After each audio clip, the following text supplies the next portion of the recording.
আমার কাছে পৃথিবীর সবথেকে বেকার জিনিসের লিস্ট আছে যেগুলো বড় লোকরা কিনেছে। এইসব স্মার্ট ফাইন্যান্সিয়াল ডিসিশন। না, এরকমটা নয়। এই লোকটা কলার উপরে $1,00,000 খরচা করেছে। এই লোকটা একটা বড় ডাইনোমেক্স স্যুট কিনেছে, আর এই লোকটা এর উপরে $100 মিলিয়ন খরচা করেছে। আমি তো জানিও না এটা কি জিনিস। শুরু করা যাক এই $1,000 বরফের টুকরোটা দিয়ে। এখানে আইডিয়াটা এটা যে maximally chill and minimally dilute. Jimmy, আমি নিজেকে ম্যাক্সিমালি চিল ভাবি। বরফের এই টুকরোটা 15 থেকে 20 মিনিট থাকবে, আর স্পিরিটের দারুণ টেস্ট এনজয় করার জন্য আপনার হাতে অনেক সময় থাকবে। চলো ম্যাথ করা যাক। বরফের মূল্য $1,000, আর এটা 15 থেকে 20 মিনিট টিকবে, মানে $30 প্রতি মিনিট। স্মেল নেই, টেস্টও নেই। হ্যাঁ, ওটা ফ্রোজেন ওয়াটার। যদি আমাদের কাছে ড্রিঙ্কে 15 থেকে 20 মিনিট ঠান্ডা রাখবার কোনো উপায় থাকতো। ওটাকে ফ্রিজে রেখে দাও। 2 চেঞ্জ কি করছো তুমি? না, ওর কাছে 7 চেন আছে। হ্যাঁ, ওকে রিব্র্যান্ড করতে হবে। পরেরটা, আমাদের কাছে লুই ভিটনের $30,000 এরোপ্লেন ব্যাগ আছে। এটা প্র্যাকটিক্যাল কি করে? যদি এটাকে কেউ চুরি করে নেয় তাহলে হাইজ্যাক বলতে পারি? ইওর অনার, এটা চুরি ছিল না, আমরা শুধু হাইজ্যাক করেছিলাম। এটা আমি বুঝতেই পারছি না। $30,000 জন্য এই জিনিসটা ওরা দরকার। তুমি একদম ঠিকই বলেছো। যদি এই কোচে ইঞ্জিন থাকে তাহলে এটা উঠতেই পারে, তাহলে বুঝতে পারতাম। এটা $50,000 হাভার গলফ কার্ট। এটা আবার কি? এটা তো শুধু ও Oh! মাই গড। প্রথমে ভাবলাম এর মধ্যে এমন কি আছে। একটু মজা হয়ে যাক, চলো জলের ওপর দিয়ে যাই। ও আরে বাপ রে। বাহ, আমাকে 1 মিনিট দাও বোঝবার জন্য। হয়তো সবাই ঠিকই বলে, গলফিং করতে খুবই মজা আসে। এটাই সঠিক সময় যে তুমি বলতে পারো বুড়ো হোয়াইট লোকেরা সঠিক বলে, আর তুমি ভুল হবে না। আমার মনে হয় না এই জিনিসটাকে আমাদের লিস্টের মধ্যে রাখা উচিত। আমরা এটাকে smart things rich people broad ভিডিওতে দিয়ে ভিডিও দেব। তাড়াতাড়ি আসবে। ও, এটা ড্রিফট করতে করতে আসছে। এটা দুর্দান্ত। আমার এটা চাই। আর এটা হয়তো গলফ কোর্সের এই, জন্য ভালো। যেই এটা বানিয়ে থাকুক আমাকে টুইট করো এক্ষুনি, আর আমাকে একটা দিয়ে দাও। এটা $75,000 পোষ্য টাইগার, যার দাম এই ঘরটার থেকে অনেকটা কম যেখানে আমরা এখন রয়েছি। তাই টাইগার পুষতে চাইবে নাকি এই রুমের মধ্যে এক রাত্রি কাটাতে চাইবে? আমি টাইগারকে ভয় পাই। ও মাই গড, মাইক টাইসন এমনই একজন লোক যার কাছে পোষ্য টাইগার আছে। 1 মিনিটও দেখছে ও আপনার শরীরের যে কোনো অংশ খেয়ে নিতে পারে। তারপর 20 মিনিট বাদে ও আসবে, আপনাকে চাটবে। আপনাকে খুব সাবধানে থাকতে হবে। তোমাকে সাবধান থাকতে হবে। ওটা একটা tiger. Tiger tiger Mike Tyson, তোমাকে সাবধান থাকতে মাইক হবে। টাইসন একমাত্র লোক যে টাইগারকে বুঝতে পারছো তো, ওর আসল জায়গা দেখাতে পারে। টাইগার যদি রেগে যায় তাহলে টাইসনের পাঁচ পড়বে 1, 2। এবার আমরা সেই সমস্ত জিনিসের কথা বলবো যার দাম এই হোটেলের এক রাতের থেকে বেশি। আর এবার আমরা শুরু করব $1,20,000 ইজিপশিয়ান ফিশ ট্যাঙ্ক দিয়ে। ও তুমি তো একদম ওর মতনই আওয়াজ করবে। সত্যি আমি এটা প্রথমবার দেখছি। আরে শ্যাক কি এটাকে কিনে নিয়েছে? হ্যাঁ, এটা এই ট্যাঙ্কের জন্য খুবই বড় ফিশ। ঠিক বলেছো, এই ট্যাঙ্কটা মাছের জন্য ছোট লাগছে। যেন ফিশ ট্যাঙ্কের 1/5 পার্ট। মাছের কাছে ঘোরার জন্য শুধু 2 ফুট জায়গা আছে। না না, ওর কাছে দুটো পা নেই, ওটা ফিন। আমি সত্যি বলছি, এই রুমের বদলে ওই ফিশ ট্যাঙ্কটা কিনতে আমি বেশি পছন্দ করব।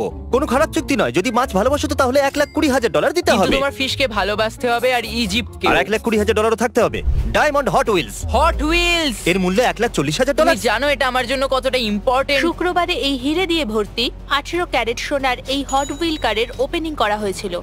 কিরকম হবে যদি আমরা ওটা কিনে নিই আর ক্রিসের ছেলের টাকারকে ওটা দিয়ে দিই? কিন্তু আমরা বলবো না ওটা $1,40,000। আর তারপর এক সপ্তাহ পরে আমরা ক্রিসকে বলবো যে টাকার $1,40,000 কারের সাথে খেলছে। টাকার এমন একটা গাড়ি নিয়ে খেলছে যে তার দাম ক্রিসের আসল গাড়ির থেকেও বেশি। এবার একটা কলা দেখবো যেটা দেওয়ালেতে আটকানো আছে, আর এর মূল্য হলো $1,50,000। ওদের মধ্যে একটা $1,20,000 বিক্রি হয়েছে, তৃতীয়টা $1,50,000 বিক্রি করার আশা আছে। একটা কথা বলবো, আমিও আর্টে যেতে চাইবো। আমার প্রথম পিস যেটা আমি বেচতে চলেছি সেটা হলো মনস্টার ক্যান, $2,00,000। ও $1,90,000। এরপরে দেখা যাক $250,000 বাংলো ডগের জন্য। ও একেই বলে মূল্য। মজা তো করছে না তাই না? ভাই কি, এর বাড়ি তো আমার বাড়ির থেকেও অনেক ভালো। এখানে 5টা ডগস থাকে জানো। আমি একটা মিনি ডগ হাউস বানাবো আর 5টা ডগকে অ্যাডাপ্ট করে নেব। এটা আমার স্বপ্ন। এটা আমারও চাই, কিন্তু ক্যাটদের জন্য। এটা $5,75,000 রোবোসরাস। এটা তো অ্যানিমের মতো। এটা $5 মিলিয়ন কেন নয়? কি এটার মূল্য ল্যাম্বরগিনি থেকে কম? আরে তা কিভাবে? আরে এর কাছে ফ্লেম থ্রোয়ারও আছে। এটা কি ধরনের পাওয়ার রেঞ্জার ভাই? আমি শুধু এটাই বলবো কি যে জিনিস এটাকে এটা? বানায় আমাকে টুইটারে ডিএম করুক যাতে আমিও এটা কিনতে পারি। তাড়াতাড়ি 1 মিনিট। এগুলো হলো সেই বেকার জিনিস যেগুলো বড় লোকরা কেনে। হ্যাঁ, হ্যাঁ। তাহলে ছাড়া এগুলো আমার চাই না। আমি এগুলো কিনতে চাই না। তুমি এখন পিছু আরে না না, পাচ্ছ। উপস উপস। এ কি আমাকে নিয়ে ইয়ার কি হচ্ছে? সিরিয়াস হয়ে যাও। আমার মতে এটা বোকামো। কোন মূর্খই এটা কিনবে। না, সে তুমি এটা যে তো বিরোধী শুধু- হও না কেন, কিন্তু এটা টাকা নষ্টই বটে। এই গাড়িটাকে নষ্ট করে দিচ্ছে। ওর কি ক্ষতি করেছে? হয়তো অ্যাটাক অন টাইটান্স এর অংশ এটা। ওকে, এটা যে বানিয়েছে আমাদের অ্যাটাক অন টাইটানের মতো কিছু বানাতে না, হবে। আমরা বড় লোকদের নিয়ে মজা করছি। যদি আমি একটা মূর্খ ধনী মানুষ হতাম তাহলে আমি এটাই বলতাম। একদম, এই হলো কথা। একদম ঠিক বলেছে। এটা $1 মিলিয়ন মাছ ধরবার বড়শি। না, ম্যাক ম্যাকবার্নি ইনি হলেন ইনভেন্টর আর ডিজাইনার এই $1 মিলিয়ন বড়শির। আর বন্ধুরা, এটা সত্যি $1 মিলিয়ন। ওনাকে এটা 4 বার বলতে হলো যেন লোকেরা রোজ $1,000,000 নকল হিরের বড়শি বানায়। আরে ভাই, এটাই তো আসল। ও বলবে শান্ত হয়ে যাও বন্ধুরা, এটাই সেটা। ইনফ্যাক্ট আমাদের কাছে একটা ভিডিও আছে এটাকে না, ওটাকে সমুদ্রে ফেলো না। যেমনটা আপনারা Oh, দেখতে no! পাচ্ছেন। ওয়াও, আমি জানতে চাইবো আপনারা কি পছন্দ করবেন, $1 মিলিয়ন ফিশিং রিল অথবা এই ড্রাগ ক্যাবিনেট যার মূল্য হলো $1 মিলিয়ন। আমরা এই পুরো ভিডিওটা এই রুমেই করতে পারি। এতে সেন্সর লাগানো আছে আর যদি তুমি এটাকে জোরে প্রেস করো তাহলে সিকিউরিটি লোকেরা চলে আসবে আর তুমি গেলে। কাল তুমি এটা ওপেন করবে? একদম। তোমাকে ক্যামেরা দেখা যাচ্ছে? আরে না, $1 মিলিয়ন বর্ষি নাকি এটা? এরপরে হলো একটা এনএফটি যেটা 2.9 মিলিয়নে বিক্রি হয়েছে। এটা টুইটারে সবার প্রথম টুইট ছিল। প্রথম টুইট ছিল কি আমি সেটাও জানি না এটা কি ছিল। ও টুইটারটাও ঠিক করে এটা লেখেনি। কোনো মূর্খতা ছিল না কারণ ওই টাকাটা চ্যারিটিতে গেছিল। এটাকে $280 আবার বিক্রি করা হয়েছিল। কি? ওয়াও, এর উপরে তো সিনেমা হওয়া উচিত। একটু ভাবো একটা এনএফটির জন্য 2.9 মিলিয়ন পে করা আর তারপরে 1 বছর পরে এটাকে 280 তে বেচে কোথাও দেওয়া। না কোথাও একে নিয়ে ডকুমেন্টারি হবে। এটা মজাদার ছিল। প্রথমে বাড়ি বিক্রি, তারপর আসবাবপত্র, তারপরে এনএফটি কিনলো আর শেষে শুধু পাউরুটি কেনার টাকা থাকলো ব্যাস।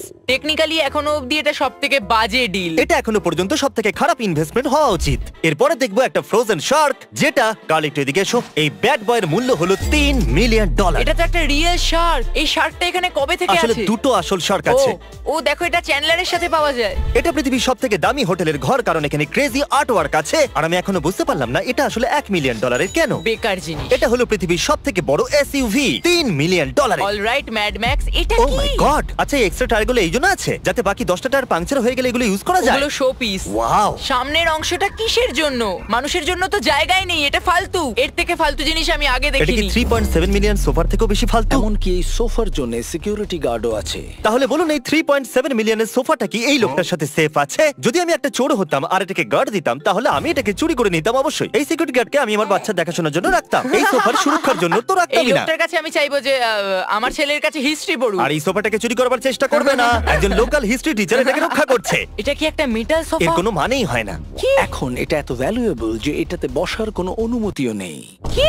একটা সোফা যেখানে আপনি বসতেই পারবেন না। তাহলে এটা কেনার অর্থ কি? তাহলে তোমার $30,000 পোকেমন ব্লাস্ট টয়েস কার্ড কেনার অর্থ কি? আমি জানি না। চেকমেট। আমার দেখতে ভালো লাগে। ওদেরও সোফা দেখতে ভালো লাগে। এটা অদ্ভুত। এটা হলো পৃথিবীর সবথেকে দামি বাথরুম $4.8 মিলিয়ন। চলো কেউ তো বাথরুমের গুরুত্বটা বোঝে। এগুলো কি গোল্ড? Of course. Gold এর trash can? হ্যাঁ, কাম অন। সত্যি $4.8 মিলিয়ন বাথরুম আর এই ফালতু হ্যান্ড ড্রায়ার?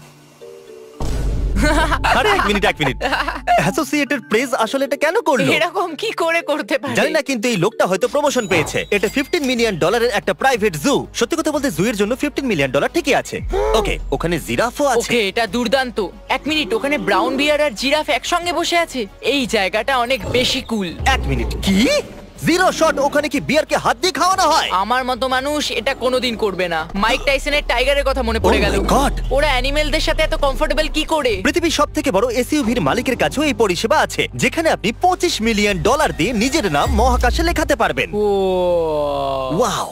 প্রত্যেকটা অক্ষরকে 500 মিটারে মাপা হয়। মানে একটা লিটার 5 মিলিয়নের। এই জিনিসটা কতটা বিশাল এটার আন্দাজ করতে গেলে এখানে আমরা আবুধাবি আর আলফুতাসাই দুটো আইল্যান্ডেরই দৃশ্য দেখাচ্ছি। ওয়াও! কি দারুণ। জানো তুমি, যদি আমার কাছে 25 মিলিয়ন এক্সট্রা থাকে তাহলে আমি হয়তো ওটা কিনে এটা নেব। দারুণ লাগছে, কিন্তু দেখবে কি? ওদের মতো বড় লোকরা এটা নিয়ে চিন্তাই করে না। ওদের অ্যাসিস্ট্যান্ট হয়তো দেখে মালিক তো জুতে এনজয় করে। তাও আর 5 বছর বাদে উধাও হয়ে গেল। সত্যি সব টাকা জলে চলে গেল। খুশি হয়েছে আমি $25 মিলিয়ন বাঁচিয়ে এটা নিয়েছি। হয়তো এখন অবধি সবথেকে বেকার ইনভেস্টমেন্ট। কারেক্ট। এবার $42 মিলিয়ন আশ্চর্যজনক ঘড়ি যার মালিক হলো জেফ বেজোস, আর এই ঘড়িটাকে আগামী 10,000 বছর চালানোর জন্য বানানো হয়েছে। দিনরাত থার্মাল সাইকেলস। এটা মানুষের হস্তক্ষেপ ছাড়াই 10,000 বছর পর্যন্ত সময় চিহ্নিত করবে। যখন পৃথিবীর বড়লোকদের মধ্যে একজন আশ্চর্যজনক ঘড়ি বানানো শুরু করে তখন একটু ভয় পাওয়া উচিত। শেষ জিনিসটা যেটা বড় লোকরা কিনছে, আমি যদি বড় লোক হতাম তাহলে কোনোদিনই কিনতাম না। এই সব কিছুই কেনা আসলে বোকামি। সেটা হলো একটা মেটাল বানি। মূল্য গেস করুন। No idea. শুনে নিন, $91 মিলিয়ন। এটা কি ছোট? ওরাও সেটা বলছিল। ও, এটা তো খুবই ছোট। তাহলে জেফ কুনসের এই স্কাল্পচার 91 মিলিয়নে বিক্রি হয়েছে। ওয়াও! যদি আপনারা এই লিস্টে থাকা জিনিসগুলো কিনতে আমাকে সাহায্য করতে চান তাহলে নিকটবর্তী ওয়ালমার্টে যান আর ফেস্টিভ্যাল কিনে নিন। পুরো আমেরিকাতে ওয়ালমার্ট আমাদের ফেস্টিভ্যাল চকলেট এখন বিক্রি করে, আর আমরা কিছু এক্সক্লুসিভ ফেস্টিভ্যাল কুকিজও রেখেছি যেগুলো আপনারা ওয়ালমার্ট থেকে কিনতে পারবেন। এক্ষুনি কিনে নিন।